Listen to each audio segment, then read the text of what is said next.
এটা নিচেটা ভেঙে গেছে, এসএস ব্যাট, এটা হলো স্পন্সারের ব্যাট। হ্যাঁ, এই ব্যাটটা কীভাবে ফাটলো, উল্টা বল খেলতে গিয়ে ফেটে গেছে, তাই এই কারণে এটা নিয়ে আসছে আমার কাছে রিপেয়ারিং করতে। তো আল্লাহর রহমতে আমি সব ব্যাটের কাজে করি, যে কোনো সমস্যা আল্লাহর রহমতে আমি সবই ভালো কাজ করি। সবাই জানে শুনে। আমার 4 নম্বর 23 Bangabandhu super market, railway super market. যদি আসেন, নিচে আমার কন্ট্যাক্ট নাম্বার দেওয়া থাকবে। আসসালামু আলাইকুম।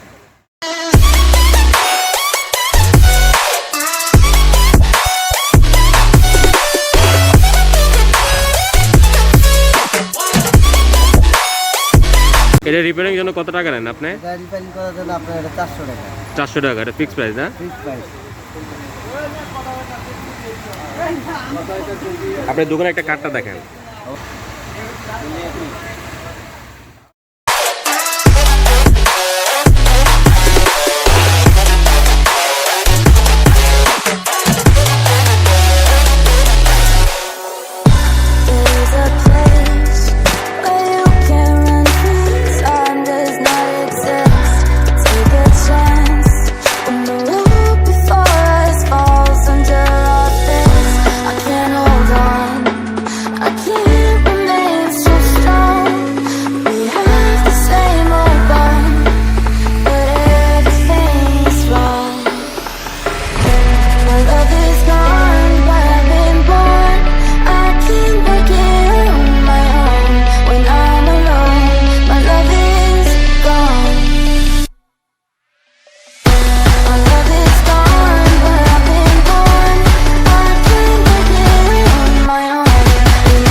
কাজ করছি ইনশাল্লাহ, এই ব্যাটটা আশা করি টিকে যাবে।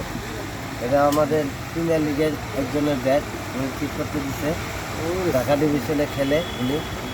হ্যাঁ, যেভাবে কাজ করছে ইনশাল্লাহ ব্যাটটা টিকবে।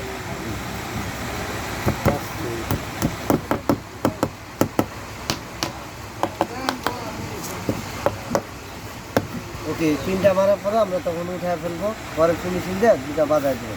আশা করি ইনশাল্লাহ টিকে যাবে। খারাপ দেখা না, ব্যাটের শেপটা নষ্ট হয়ে যাবে, এই কারণে আমরা এই সুতাটা বাঁধবো। সুতাটা বাঁধলাম, জিনিসটা প্রেশারে যে ঘামগুলা বাড়িতে দেখেন আমার, দেখছেন ঘাম বাড়ে। শুকাতে কদিন লাগবে এটাতে? এটা শুকাতে লাগবে একদিন। একদিনের পর আমরা পিন উঠে নেবো, একদিন পরে।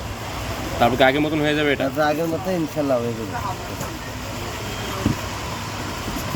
পিনটা যদি দিচ্ছেন, পিনটা কি পরে উঠাতে পারবে? হ্যাঁ, পিনটা উঠে যাবো অবশ্যই। পিন যে আমরা মারতে পারলে আবার উঠাইতে পারলে আমরা যে ঘাম খাওয়াইছি সব বাইরে গেছে। এখন একটা হাতের ব্যাপার দিব, মিলে যাবে।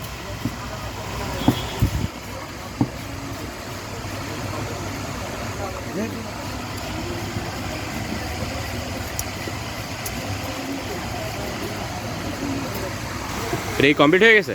কমপ্লিট। আমরা কালকে আবার এটা খুলবো, ফিনিশিং দিয়ে ওকে করবো। ওটা কি সুতা খোলার পর ফিনিশিং দিবেন হবে? এটা কি এখন দিবেন নাকি পরে? এটা পরে।